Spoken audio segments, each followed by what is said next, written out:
Hello everyone, welcome back to my YouTube channel. तो आज इस वीडियो में हम बात करेंगे एआईबी एग्ज़ाम के बारे में। और आज एआईबी एग्ज़ाम के बारे में बार काउंसिल ऑफ इंडिया की तरफ से एक नया नोटिफिकेशन आया है। तो उस नोटिफिकेशन को देखेंगे, जानेंगे और समझेंगे कि उसमें आपके लिए क्या क्या बातें कही गई हैं। तो बेसिकली वो जो नोटिफिकेशन है वो एआईबी 18 और एआईबी 17 दोनों जो कैंडिडेट्स हैं उनके लिए है। तो अब वो जो नोटिफिकेशन आई है उस नोटिफिकेशन के अकॉर्डिंग आपको कैसे क्या करना है वो सारी बातें हम लोग इस वीडियो में करने वाले हैं। क्योंकि अभी एआईबी 18 का रिजल्ट जो है आउट नहीं हुआ है, अभी रिवाइज आंसर की आने वाली है। उसके बाद से आपका जो है रिजल्ट पब्लिश किया जाएगा। लेकिन इसी बीच बीसीआई ने एक नया नोटिफिकेशन जारी किया है। वो नोटिफिकेशन आपके जो भी कोई ग्रीवांसेज हैं या कोई इंक्वायरी आप जो है लेना चाहते हैं तो उसके लिए एक नया जो है लिंक एक्टिवेट किया गया है। उस लिंक पे आपको जा करके आपके जो भी रिलेटेड जो इंक्वायरी है या ग्रीवांसेज है उसको वहाँ पे सबमिट करना होता है। चाहे वो जो है इंक्वायरी आपके पेमेंट से रिलेटेड हो या फिर जो है फॉर्म में कोई करेक्शन का मैटर हो या फिर एडमिट कार्ड को लेकर के कोई इशूज हो या फिर एग्ज़ाम के संबंध में अगर आप कोई इंक्वायरी लेना चाहते हैं या आपके कोई ग्रीवांसेज है उसको वहाँ पे सबमिट कर सकते हैं। तो वहाँ पे कई ऑप्शन दिए हैं, चाहे वो एआईबी एग्ज़ाम के एलिजिबिलिटी क्राइटेरिया हो, पासिंग परसेंटेज हो, अगर फॉर्म में कोई करेक्शन है, एडमिट कार्ड को लेकर के कोई इशूज है तो उस बारे में सेपरेट एक नया नोटिफिकेशन आया है, एक लिंक एक्टिवेट की गई है। तो उस लिंक को हम लोग जो है ओपन करके देखेंगे, वहाँ पे कौन कौन चीज़ें हैं जिसके बारे में आप उनसे जो है पूछ सकते हैं। उसके बारे में अपनी जो जो भी कमियां हैं वहाँ पे सबमिट कर सकते हैं। उसके साथ आप चाहें तो उसके संबंध में जो है कोई प्रूफ भी वहाँ पे अटैच कर सकते हैं एज अ पीडीएफ या पिक के रूप में, फ़ोटो के रूप में वहाँ पे अपलोडिंग का ऑप्शन भी दिया गया है। तो ये जो ऑप्शन है वो एआईबी 17 और एआईबी 18 दोनों कैंडिडेट्स के लिए अवेलेबल किया गया है, उपलब्ध कराया गया है। तो आपके कोई भी इन सब में से अगर संबंधित कोई क्वेरी है, कोई आप जो है ग्रीवांसेज आपके हैं तो वहाँ पे जाके आपको उसको सबमिट करना है।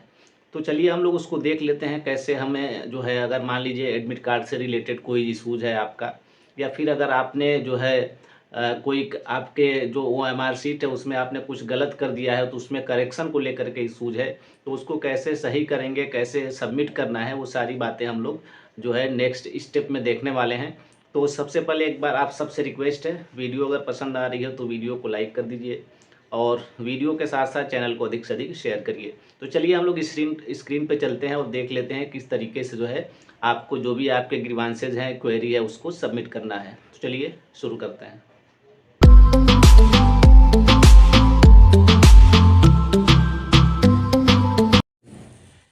सबसे पहले आपको गूगल का कोई सा भी ब्राउज़र ओपन कर लेना है और टाइप करना है एआईबी टाइप करेंगे। उसके बाद से आप जो है यहाँ देखेंगे एआईबी का ऑफिशियल वेबसाइट सबसे ऊपर आ गया है।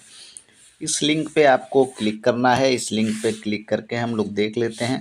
जैसे ही इस लिंक पे क्लिक करेंगे तो एआईबी का जो ऑफिशियल वेबसाइट है वो यहाँ पे जो है आ गया है। यहाँ पे देखिए जो आज नोटिफिकेशन आई है एआईबी की तरफ, बीसीआई की तरफ से, तो यहाँ पे लिखा हुआ है candidate are advise to raise their grievances oblique inquiry if any relating to AIB 17 and AIB 18 on portal. ये पोर्टल का लिंक है। They are required to following procedure. तो ये प्रोसीजर बताया गया है कि किस तरीके से आपको जो है इस लिंक को यूज करना है, किस तरीके से आपके जो भी ग्रीवांसेज हैं या क्वेरी हैं उसको सबमिट करना है। नेक्स्ट यहाँ पे देख लेते हैं जो सबसे महत्वपूर्ण बात इसमें है। इसमें ये कहा गया है कि the grievances oblique inquiry regarding exam if raised on the other mode such as email oblique written application will not be entertain. यानी जो ये यहाँ पे लिंक दी गई है, इस लिंक के माध्यम के अलावा अगर आपने अपनी ग्रीवांसेज या इंक्वायरी, एग्ज़ाम से संबंधित कोई इंक्वायरी अगर मेल के थ्रू या फिर रिटन एप्लीकेशन के थ्रू आप सबमिट करते हैं तो उसको इंटरटेन नहीं किया जाएगा, उस पर ध्यान नहीं दिया जाएगा। तो आपके जो भी ग्रीवांसेज हैं, जो भी इंक्वायरीज़ हैं AIB एग्ज़ाम से रिलेटेड AIB 17 हो या 18 हो, उसको इसी पोर्टल के माध्यम से, इसी लिंक के माध्यम से आपको सबमिट करना है। तो चलिए अब उस लिंक पे क्लिक करके हम लोग देख लेते हैं कि कैसे आपको अपनी क्वेरी को सबमिट करना है। तो यहाँ पे इस लिंक को क्लिक करेंगे, नेक्स्ट पेज ओपन होकर इस तरीके से आएगा। अब यहाँ पे देखिए लिखा हुआ है सबमिट एन इंसिडेंट, इस पे आपको क्लिक करना है। क्लिक करके देख लेते हैं। तो जैसे ही इस पे क्लिक करेंगे तो ये इंसिडेंट का जो ऑप्शन यहाँ पे है वो आ चुका है। तो यहाँ पे देखिए डिपार्टमेंट ये जनरल ही रहेगा, ये ऑटो फिल है। उसके बाद से यहाँ पे जो है, यहाँ पे फर्स्ट नाम आपको लिखना है, लास्ट नाम लिखना है जो आपने फॉर्म में भरा था जिस तरीके से।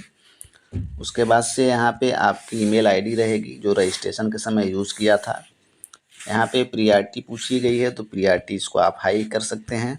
उसके बाद से अब टाइप पूछ रहा है कि किस टाइप का आपका क्वेरी है, तो इसका विशेष तौर पे आप लोग ध्यान रखेंगे। तो देख लेते हैं किस टाइप के क्वेरी जो है आप सबमिट कर सकते हैं। इस पर क्लिक करिएगा। देखिए अब ये क्वेरी का टाइप यहाँ पे दिया गया है। सबसे पहले है फॉर्म से संबंधित, submitting form, query in submitting form. दूसरा क्वेरी है एडमिट कार्ड से रिलेटेड अगर क्वेरी है। तीसरा है एग्ज़ाम से रिलेटेड आपका कोई क्वेरी है या कोई अन्य क्वेरी है तो अदर पे क्लिक कर देंगे। और ये लास्ट यहाँ पे है नीचे लॉगिन रजिस्ट्रेशन इशू, अगर लॉगिन इशूज़ में कोई आपकी क्वेरी है तो उसको यहाँ पे इस वाले सर्किल में जो है आप क्लिक करेंगे। नेक्स्ट क्वेरी देख लेते हैं। नेक्स्ट है एडिट आर करेक्शन रिक्वायर्ड, अगर एडिट या करेक्शन कोई चाहते हैं तो उसके संबंध में अगर आपकी कोई क्वेरी है तो यहाँ पे इस सर्किल में हम जो है टिक करेंगे। अगर पेमेंट से रिलेटेड कोई क्वेरी है तो यहाँ पे हम टिक करेंगे। एलिजिबिलिटी की क्वेरी अगर जानना चाहते हैं तो यहाँ पे क्लिक करेंगे। अगर डॉक्यूमेंट अपलोडिंग डॉक्यूमेंट्स के के संबंध में कोई अगर आपके इशूज़ हैं तो यहाँ पे ये जो सर्किल है इस पर क्लिक करेंगे। तो इस तरीके से ये यहाँ पे टाइप दिया गया है कि किस टाइप का आपका क्वेरी है। तो जिस भी टाइप का आपका क्वेरी हो, चाहे लॉगिन इशूज़ को लेकर के हो, एडिट या करेक्शन को लेकर के हो, पेमेंट को लेकर के हो, एलिजिबिलिटी को लेकर के हो, अपलोडिंग डॉक्यूमेंट्स को लेकर के हो, तो ये क्वेरी अगर इस तरह के हैं या इसके अलावा अगर अन्य कोई क्वेरी है जो इसमें नहीं आता है तो आप अदर करके उसमें उस क्वेरी को लिख सकते हैं। नेक्स्ट यहाँ पे हम देख लेते हैं। नेक्स्ट यहाँ पे आपको कॉन्टैक्ट डिटेल भरना है, यानी कि जो मोबाइल नंबर आपने यूज़ किया था रजिस्ट्रेशन के टाइम उसको यहाँ पे फिल करेंगे। सब्जेक्ट में याद रखिएगा, यहाँ पे अगर सब्जेक्ट आपका अगर AIB 17 के संबंध में क्वेरी चाहते हैं तो यहाँ पे AIB 17 लिखेंगे। अगर AIB 18 के संबंध में आपका क्वेरी है तो AIB 18 लिखेंगे। तो इस बात का विशेष तौर पे ध्यान रखिएगा। सब्जेक्ट में अगर AIB 18 से रिलेटेड अगर आपका मैटर है तो AIB 18 लिखेंगे और AIB 17 के संबंध में है तो AIB 17 लिखेंगे। नेक्स्ट यहाँ पे अब आपको मैसेज लिखना है कि आपके क्वेरी किस टाइप के हैं, क्या ग्रीवांसेज हैं, क्या समस्याएं हैं, उसको इस जो है खाने में आप लिख सकते हैं। अगर इस संबंध में अगर आपके पास कोई डॉक्यूमेंट्स है तो यहाँ पे अटैच का ऑप्शन दिया हुआ है, इस पर क्लिक करके उस डॉक्यूमेंट्स को भी अपलोड कर सकते हैं, अटैच कर सकते हैं। नेक्स्ट यहाँ नीचे आते हैं, यहाँ पे देखिए इमेज वेरिफिकेशन, ये इस इमेज को यहाँ पे फिल कर देना है। उसके बाद से सबमिट वाले ऑप्शन पे क्लिक कर देना है। तो इस तरीके से आपके जो भी ग्रीवांसेज होंगे, जो भी इंक्वायरीज होगी वो सबमिट हो जाएगी। AIB 17 एग्ज़ाम हो या फिर AIB 18 एग्ज़ाम हो।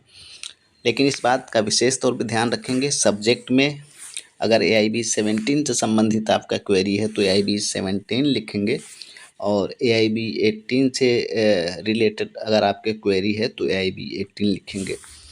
तो इस तरीके से आप जो है अपनी ग्रीवांसेज, क्वेरीज, समस्याओं को सबमिट कर सकते हैं। AIB का जो ये ऑफिशियल लिंक है उस पे जा कर के। इसके अलावा किसी अन्य मोड से आपकी जो भी समस्याएं हैं, चाहे वो आप ईमेल करें या फिर रिटन एप्लीकेशन लिखें, कोई भी चीज़ें एक्सेप्ट नहीं की जाएगी। साफ साफ लिख दिया गया है इस नोटिफिकेशन में। तो आपके जो भी क्वेरी हैं एग्ज़ाम से रिलेटेड यहाँ पे आके सबमिट कर दीजिए। कोई डॉक्यूमेंट्स अटैच करना उसको अटैच कर दीजिए। उसके बाद से BCI फर्दर इस पे जो है स्टेप्स लेगी, अपने कदम उठाएगी। तो उम्मीद करता हूँ सारी चीज़ें आप समझ गए होंगे। अगर कोई बात ना समझ में आई हो तो आप लोग कमेंट बॉक्स में लिख सकते हैं। धन्यवाद।